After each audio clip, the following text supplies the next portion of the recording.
Dan juga Injil yang kita dengarkan hari ini itu juga Injil yang bagian terakhir dari Injil Yohanes.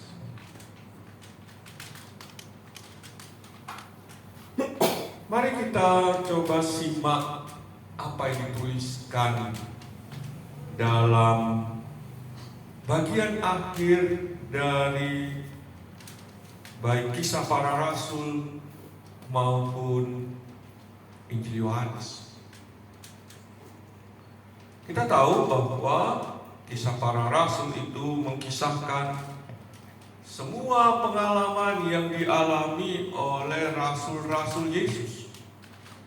Dan apa yang dialami oleh para rasul itu juga sebetulnya penjabaran dari apa yang juga dialami oleh Yesus dan apa yang juga telah dinubuatkan oleh Yesus pada para murid, serta apa yang dikehendaki oleh Yesus dalam diri para murid.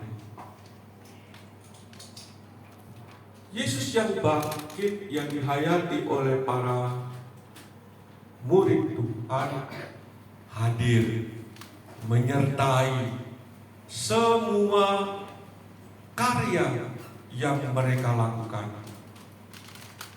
Dan mereka selalu diteguhkan, bukan hanya ketika mereka berhasil melakukan karya yang Yesus tugaskan, tetapi juga ketika mereka harus mengalami tantangan dan persoalan ketika mengemban tugas itu. Semua ini tentu didorong dari sebuah pengalaman pribadi dalam perjumpaan dengan Yesus yang bangkit. Nah, di akhir perikop Injil Yohanes yang kita dengarkan tadi, nampak bahwa pengalaman pribadi dalam perjumpaan dengan Yesus yang bangkit itu sungguh sebuah relasi yang intens dan juga relasi yang amat menunjukkan sebuah kesatuan yang erat antara Yesus dengan para muridnya. Maka ketika Yesus menanyakan kepada Petrus sebuah pertanyaan yang menunjukkan kedekatan yang lekat dan juga menuntut sebetulnya sebuah komitmen yang sungguh, tentu ini sesuatu yang amat penting. Bahkan sampai berapa kali tadi Yesus menanyakan tentang apakah engkau mengasihi aku? 3 kali.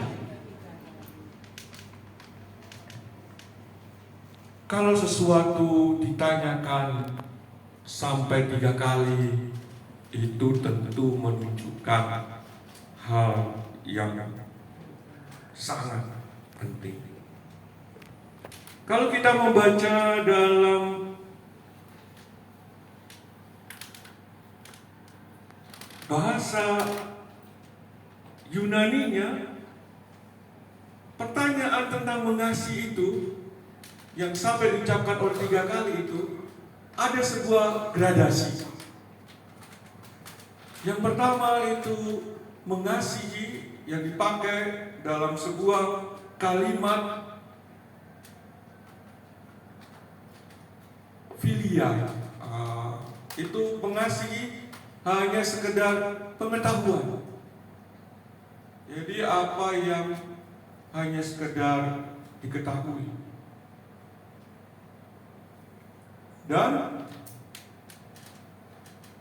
pertanyaan yang kedua itu pertanyaan yang merujuk pada mengasihi dalam sebuah relasi hanya kesetaraan. Dan yang ketiga, itu mengasihi yang menuntut pengorbanan. Dengan kata yang dipakai itu agape. Agape itu cinta persaudaraan yang mengajak setiap orang rela untuk mengorbankan dirinya.